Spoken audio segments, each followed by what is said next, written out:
Bonjour à tous, bienvenue dans le nouvel épisode de notre podcast Conversation avec, le podcast qui donne la parole aux hommes et aux femmes qui font le Gabon. Aujourd'hui, on parlera d'Equatorial Patrol.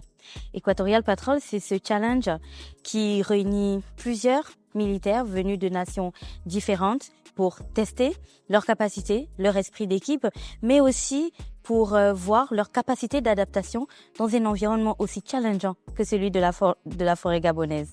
Mais attention, Equatorial Patrol n'est pas seulement un exercice physique.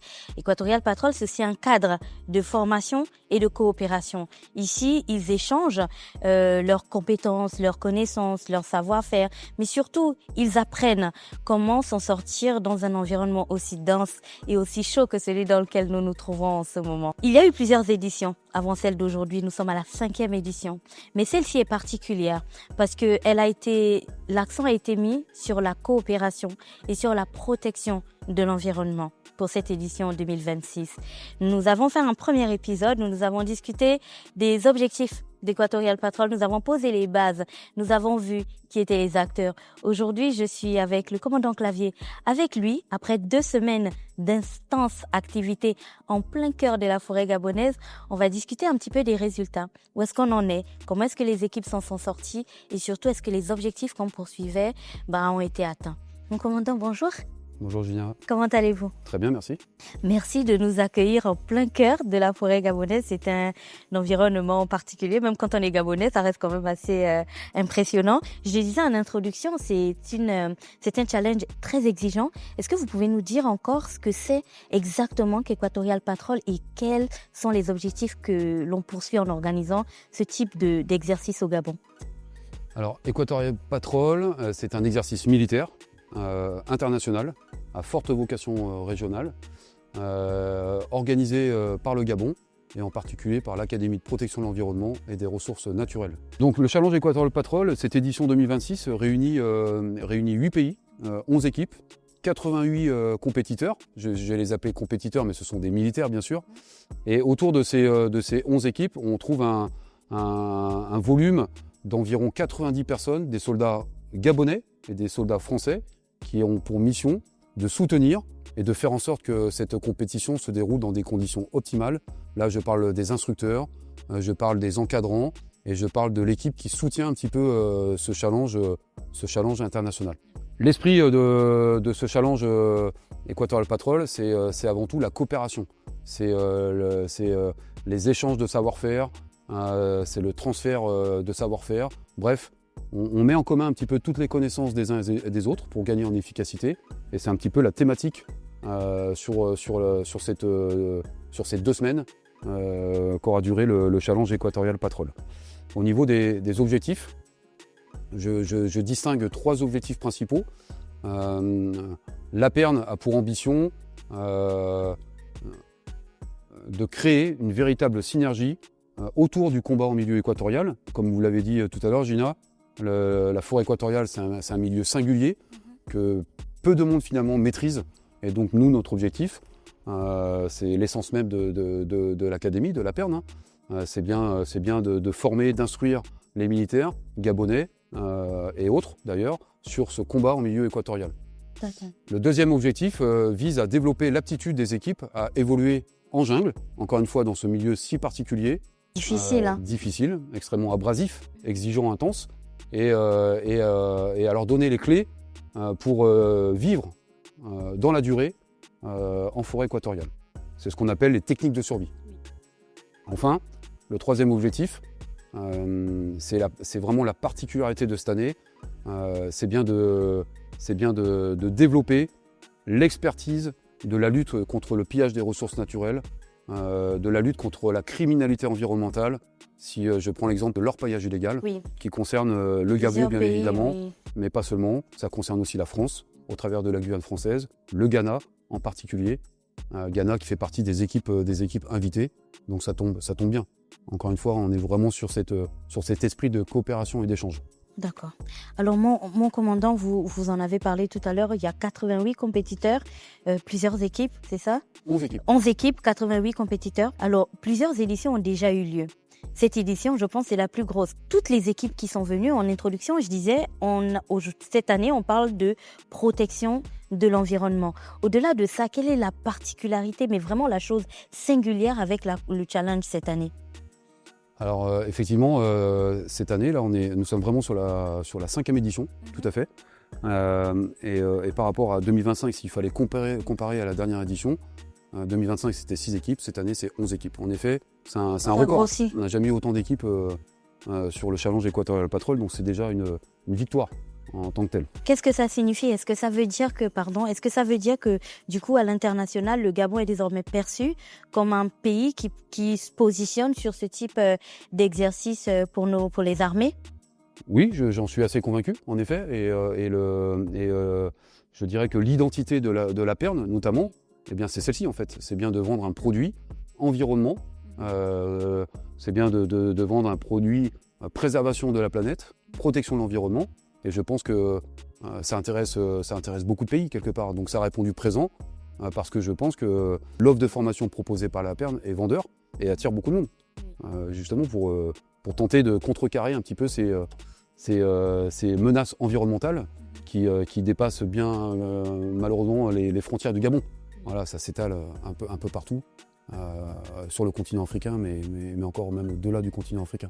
Et c'est exactement ce que vous disiez quand vous parliez de ce partage d'expérience, parce que la manière dont l'armée gabonaise réagit vis-à-vis de l'orpaillage illégal, par exemple, serait peut-être nous on a de bonnes pratiques que l'on pourrait partager avec des Ghanéens qui eux aussi ont des petites astuces que nous on n'a pas, et du coup ça permet aux armées de renforcer encore leur technique et d'être beaucoup plus efficientes vis-à-vis de ce type d'agression. C'est ce qu'on va appeler le retour d'expérience. Oui. En fait, le Gabon est pleinement intégré dans la lutte contre l'orpaillage illégal, par exemple.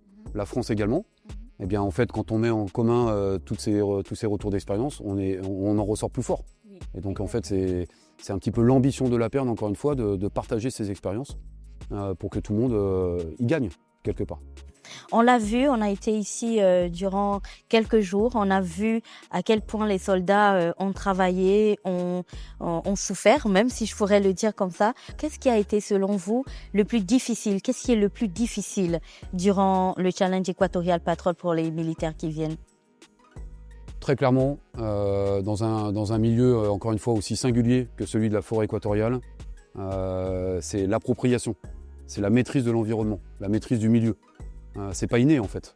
Arriver dans un endroit comme Foga, quand on met les pieds pour la première fois au CEC Foga, pour celui qui n'est pas habitué à évoluer en forêt, parce que tous les pays n'ont pas des forêts comme le Gabon. Le Gabon, c'est 85% de forêt aujourd'hui. C'est vrai. Et il y a le Tchad, d'ailleurs, cette année, les Tchadiens, ils n'ont pas une forêt comme ça. Je me mets à leur place, c'est pas évident. C'est pas évident du tout.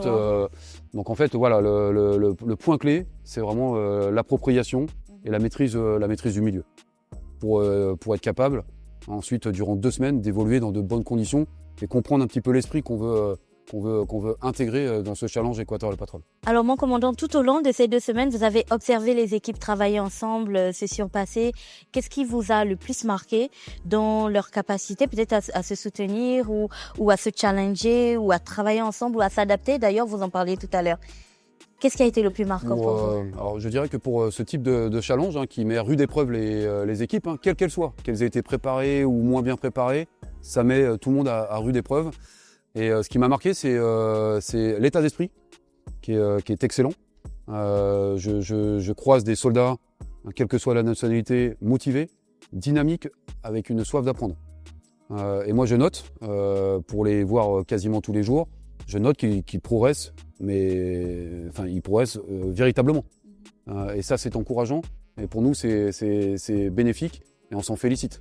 Voilà, c'est pas fini. Le challenge n'est pas fini, mais de ce qu'on voit aujourd'hui, c'est vraiment encourageant. Oui, ils ont travaillé dur, on les a vus encore aujourd'hui.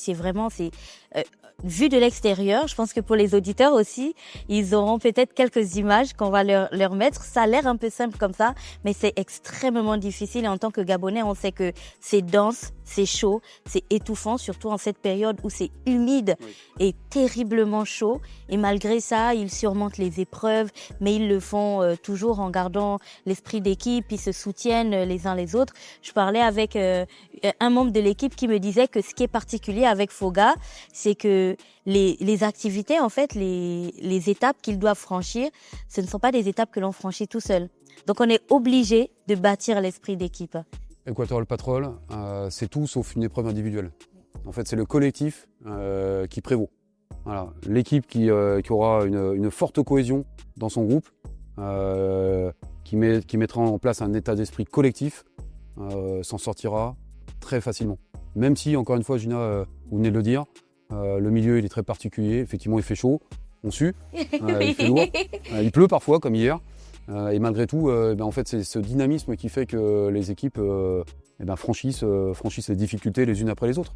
Et il y a de grosses difficultés dans ce challenge, bien évidemment. Alors pourquoi, selon vous, la question de l'environnement, qui est d'ailleurs la thématique de cette année, est devenue un enjeu aussi central dans ce type d'exercice aujourd'hui?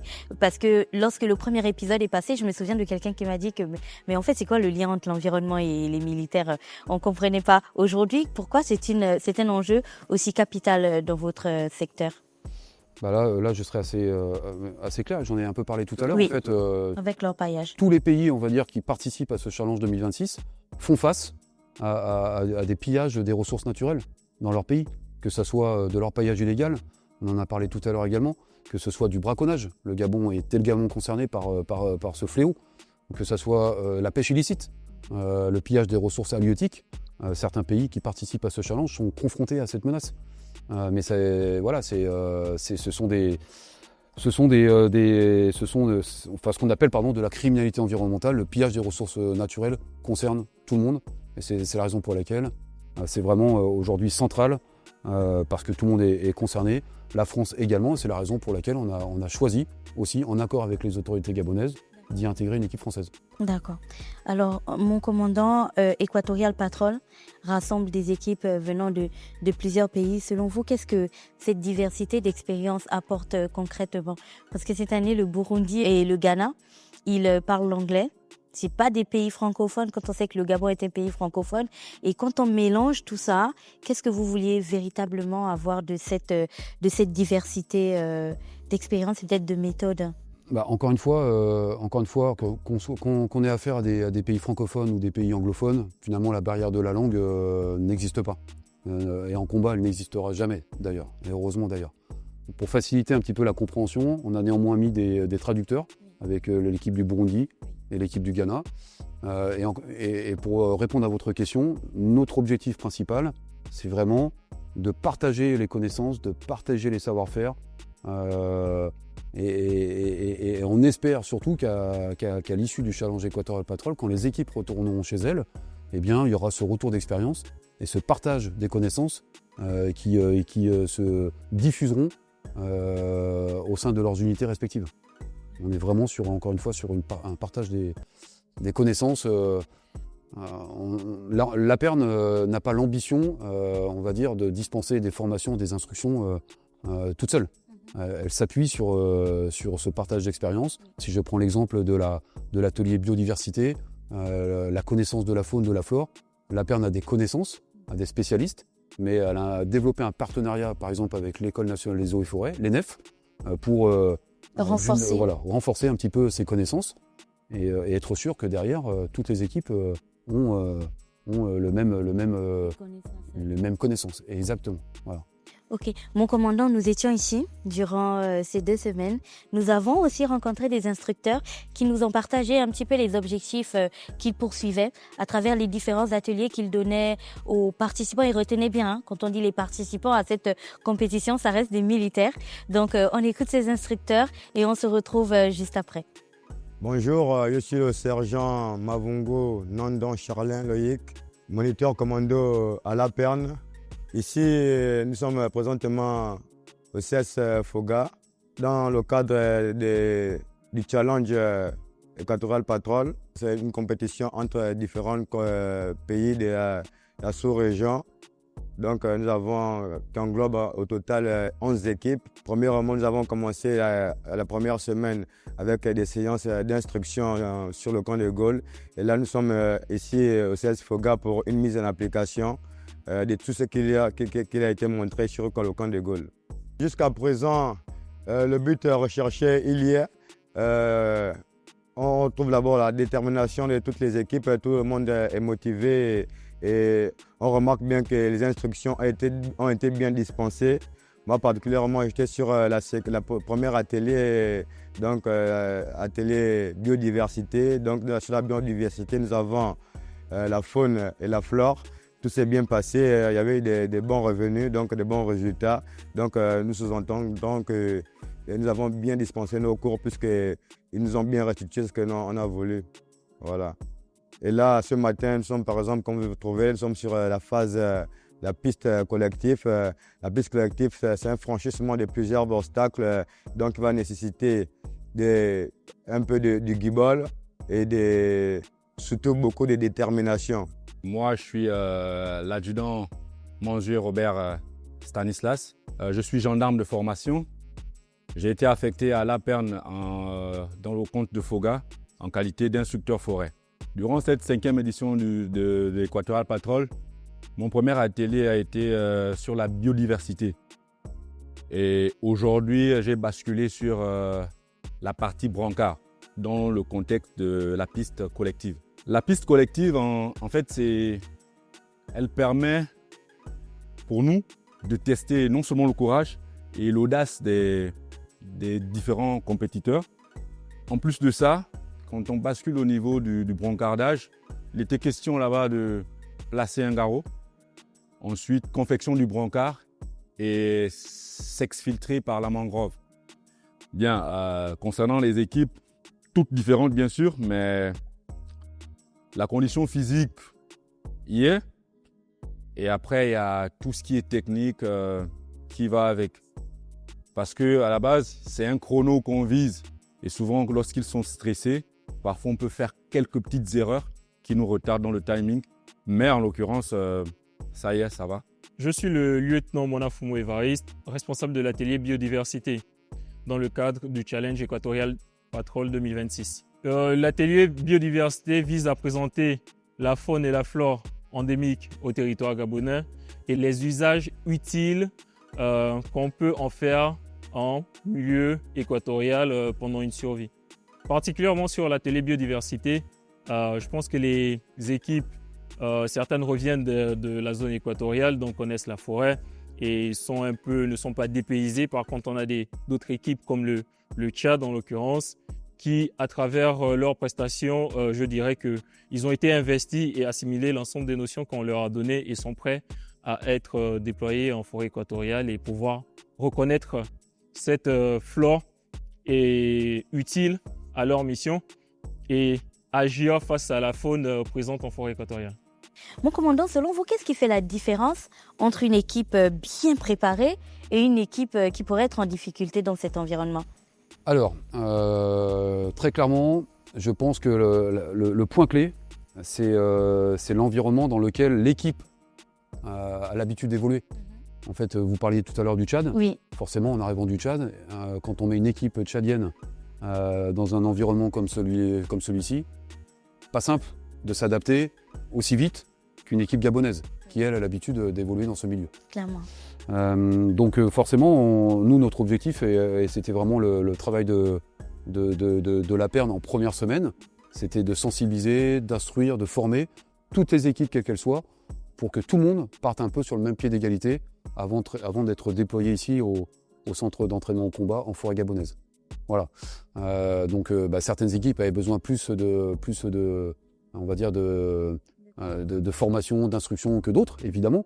Mais nous, on s'est assuré avant qu'elles viennent ici que tout le monde est à peu près le même niveau. Voilà.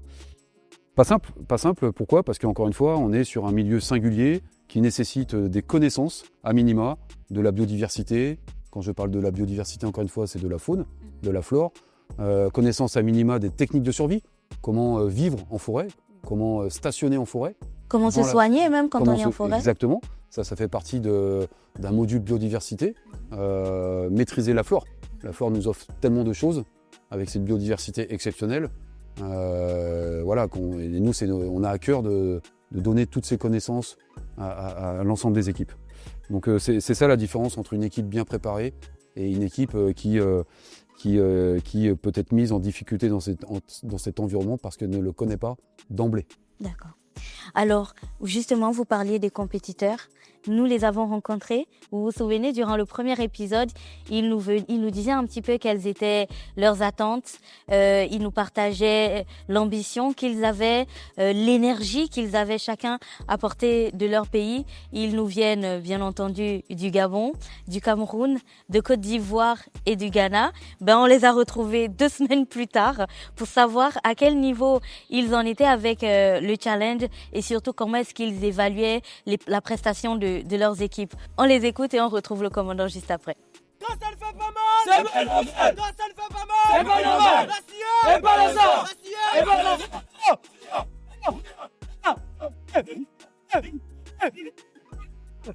Alors bonjour, je suis le sous-lieutenant Ondor Ekwa, communément appelé K17. J'appartiens aux forces armées gabonaises, précisément la garde républicaine. Mes éléments, on vient au compte du groupement d'intervention parachutiste. Bon, cette édition est un peu particulière parce que selon ce que j'ai entendu, ce qu'on a vu dans les vidéos, c'est un peu différent des autres éditions. Mais aujourd'hui, quand même, c'est un peu compliqué. Bon, on s'entend déjà assez, hein. C'est vraiment pénible. Et depuis que nous sommes rentrés ici, nous sommes dans un milieu où il y a beaucoup d'eau. Quand on enchaîne les activités, il faut marcher avec des gros sacs d'eau, donc c'est pas facile. C'est pas facile, mais bon. On garde le coup quand même, on s'intéresse. Je suis fier de mes éléments, pour commencer. Vraiment, je suis fier d'eux. Parce que chaque jour, depuis que nous sommes arrivés, ils donnent vraiment le maximum d'eux. Il n'y a pas quelqu'un qui essaie un peu de se retenir. Tout le monde donne vraiment le maximum. Et c'est ce que moi, j'attendais d'eux depuis le départ. Bon, on a quand même appris beaucoup de choses. Surtout la discipline de certaines équipes. On voit comment ils travaillent en coordination. On a l'impression que c'est une seule personne qui travaille.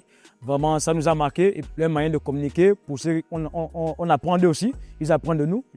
Je suis l'ancien de vaisseau de première classe, Fonkwa Edmond, chef d'équipe Cameroun, en service au commandement des opérations militaires. De training. La formation a été très enrichissante car il y a des activités que nous n'avons pas eu la possibilité ou la capacité de pratiquer dans notre pays, comme l'exploitation minière illégale car elle n'est pas vraiment pratiquée chez nous. Apprendre ces aspects nous ont donc apporté une très bonne expérience ainsi que des connaissances précieuses à ramener chez nous.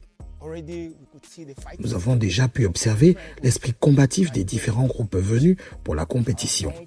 Notre pays est venu avec un seul objectif, ramener la coupe.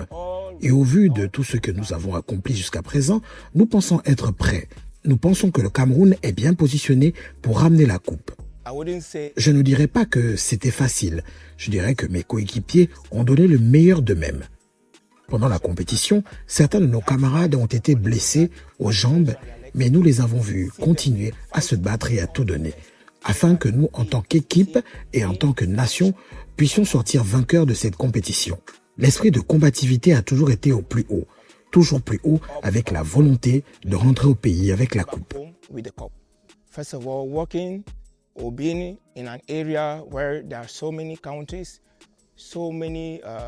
Tout d'abord, évoluer dans un environnement où il y a autant de pays, autant de forces différentes, on ne peut pas dire qu'on n'a rien appris. Nous avons énormément appris de la France, des Gabonais, des Béninois, des Ghanéens. Chaque pays a sa manière d'appliquer ses tactiques. Par exemple, chez les Ghanéens, lorsqu'ils mettent en place une embuscade, leur dispositif est différent de celui que nous utilisons, nous les Français ou nous les Camerounais.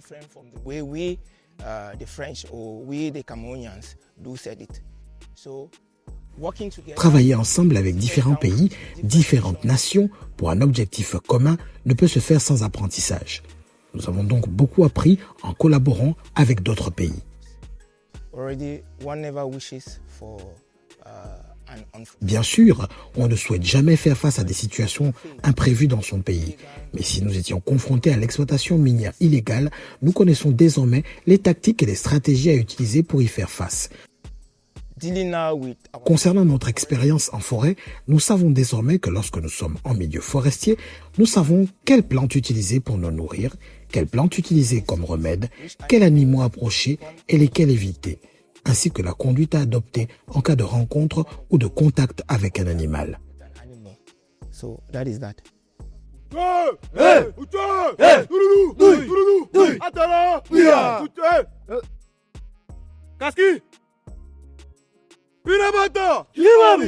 Bon, je suis le lieutenant Benaja, chef de détachement de l'équipe ivoirienne pour l'Equatorial Patrol. Bon, déjà, pour notre impression, c'est que cette édition demande la rusticité, la combativité et puis également l'esprit d'équipe. Et déjà, je tiens à tirer le chapeau pour chacun de mes éléments parce qu'ils ont fait preuve vraiment de combativité. Ben, comme je disais tantôt, mon équipe, elle a été, jusque-là, elle s'est illustrée vraiment de façon positive. Elle a facilement vraiment fait preuve de son esprit d'équipe également, de challenge. On a fait preuve comment on appelle ça, de cohésion et d'harmonie, voilà, avec les autres équipes, c'était beau. Ben déjà, on a appris que de façon générale, le combat, il est à peu près le même. Hein. C'est à peu près les mêmes procédés. Et déjà, les missions, depuis les prépa missions jusqu'à l'exécution, on voit que c'est un peu la même dans toutes les autres équipes.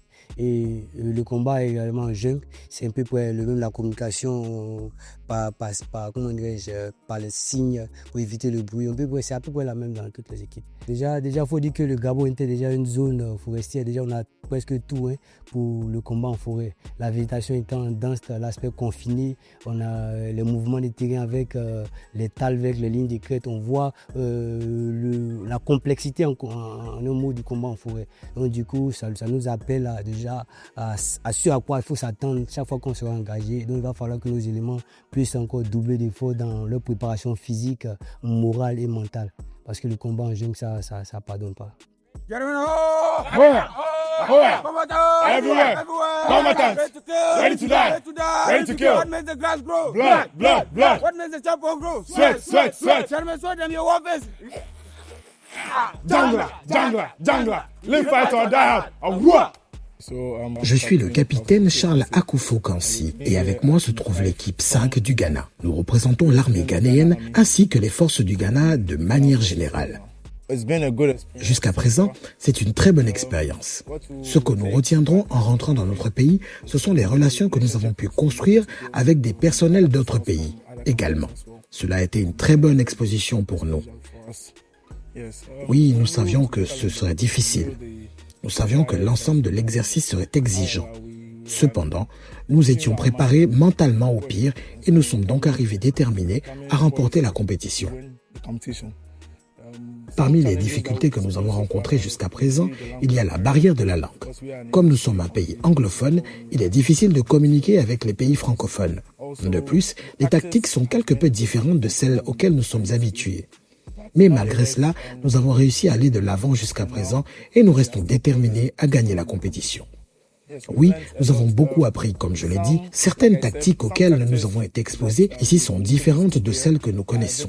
Nous avons pu tirer des éléments positifs et à notre retour, nous les intégrerons à nos connaissances afin d'améliorer encore nos propres tactiques. Par ailleurs, si l'on prend l'exemple de la biodiversité, de nombreuses espèces végétales qui nous ont été présentées étaient nouvelles pour nous.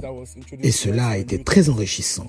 De même, certains sons d'animaux étaient nouveaux pour nous et ce sont autant d'éléments que nous avons appris tout au long du parcours.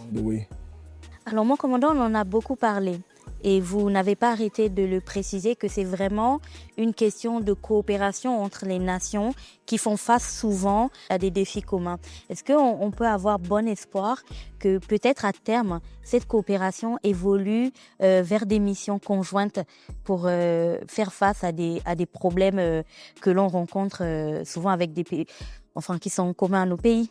Alors je ne sais pas si à l'avenir on aura des missions conjointes avec certains pays partenaires.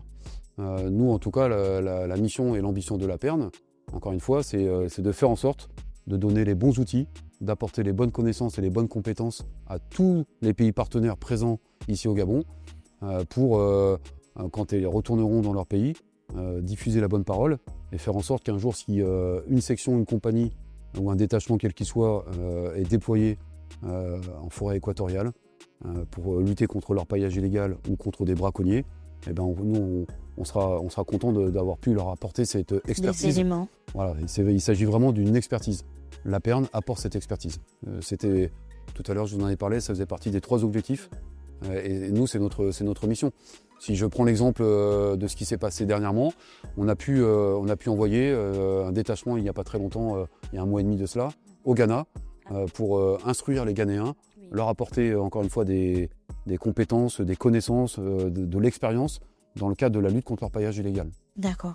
Alors, au-delà du challenge lui-même, selon vous, qu'est-ce que ces soldats vont, une fois qu'Equatorial Patrol sera terminé, qu'est-ce qu'ils vont concrètement garder de cette expérience une fois qu'ils seront de retour dans leurs unités? Si vous deviez nous donner quelques points qu'ils doivent absolument emporter avec eux, ce seraient lesquels? Je reste assez convaincu qu'ils repartiront avec des souvenirs impérissables. Ces expériences peu communes, finalement, de déploiement dans un pays comme le Gabon, dans un milieu, encore une fois, souvent inconnu, ils s'en souviendront très longtemps. Mais au-delà de ce souvenir, l'objectif, c'est quand même qu'ils repartent avec, j'insiste beaucoup sur le terme de compétences et de connaissances, mais c'est un enjeu majeur, en fait. Il ne faut pas que ça soit un pchit comme ça, et qu'il faut que ça perdure. C'est-à-dire, l'idée, c'est de diffuser encore ces connaissances dans leurs unités respectives.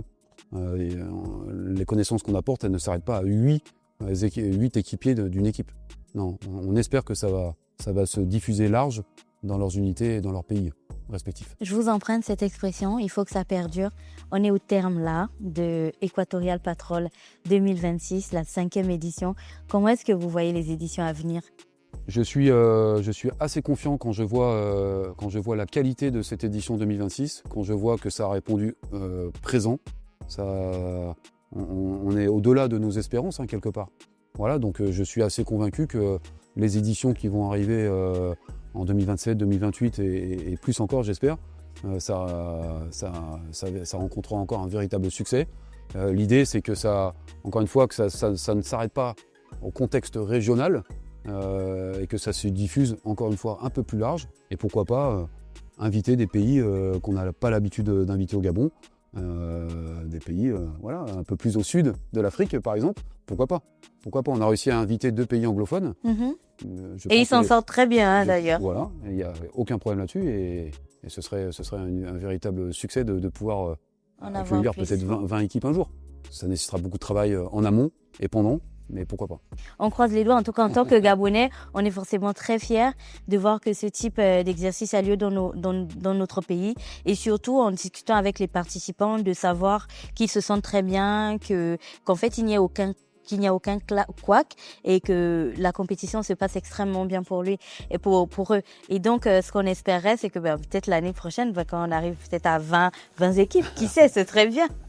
Alors, mon commandant, nous sommes arrivés au terme de notre conversation. Je vous remercie sincèrement du temps que vous nous avez accordé dans cet environnement aussi difficile, mais très chargé, parce que les journées ici, elles s'enchaînent. On fait pas de pause. Mais avant qu'on ne se sépare, votre caméra est là. Je voulais vous donner l'opportunité de passer un message à tous les soldats, aussi bien gabonais, français, camerounais, burundais, tchadiens, béninois, ivoiriens, qui sont venus au Gabon pour cette édition. Qu'est-ce que vous avez envie de leur dire? Très simplement, toutes les équipes ont porté haut les couleurs de leur pays et peuvent en être fiers. Toutes les équipes ont fait montre de capacité d'adaptation, de persévérance, de courage, de combativité. Ça fait partie des quelques mots que j'avais employés lors de la présentation générale de cet exercice, il y a déjà 10 jours. Maintenant, le plus important, et j'en ai parlé, reste ce retour d'expérience, sujet clé finalement. Ça sera le rôle des capitaines d'équipe que celui de diffuser la bonne information, d'être capable de dire ce qu'ils ont appris concrètement sur le terrain, pour que ça leur serve un jour, peut-être. Et je reste convaincu que la protection de l'environnement et la criminalité environnementale est l'affaire de tous. Voilà. Et on se doit d'être tous concernés par ces menaces environnementales. À bientôt. Merci mon commandant, merci beaucoup. Alors on l'aura compris, chers auditeurs et chers followers de notre podcast, Equatorial Patrol, ce n'est pas seulement un challenge, c'est véritablement une expérience humaine et collective parce que ici, les soldats venus de différents pays partagent leur expérience, mais ils apprennent aussi beaucoup. Ils apprennent des instructeurs, mais ils apprennent aussi les uns des autres. Parce que lorsqu'on parle de coopération, on comprend bien qu'aucun pays ne peut agir seul, surtout lorsqu'on parle de ce combat pour la protection de l'environnement parce que les défis, ils sont communs. Ce qui se passe au Gabon, ça se passe au Cameroun, ça se passe au Tchad, ça se passe partout. Alors on est tous gagnants à avoir ce partage d'expérience, ce partage de procédés qui renforcent nos armées et qui nous font nous sentir, nous citoyens, encore un peu plus rassurés. Alors, Equatorial Patrol, c'est aussi beaucoup d'apprentissage et on l'a vu. C'est l'occasion pour moi de remercier mes collègues qui ont littéralement participé à ce challenge aux côtés des militaires. Merci à Fallon Ndambo, merci à Sanders qui était derrière eux avec les caméras pour vous permettre de vivre ce moment. On remercie aussi le commandant Clavier qui était avec nous et bien entendu toute l'équipe du CEC Foga, mais aussi des partenaires ou alors de la Perne qui nous ont accueillis. On se retrouve très vite pour voir qui sera le gagnant de cette édition 2026. D'ici là, vous pourrez retrouver ce contenu sur Urban FM, sur YouTube, sur Facebook et bien entendu sur nos réseaux sociaux. Je m'appelle Gina Nzengue et c'est un plaisir de vous avoir pour ce deuxième épisode. Au revoir à tous et à bientôt.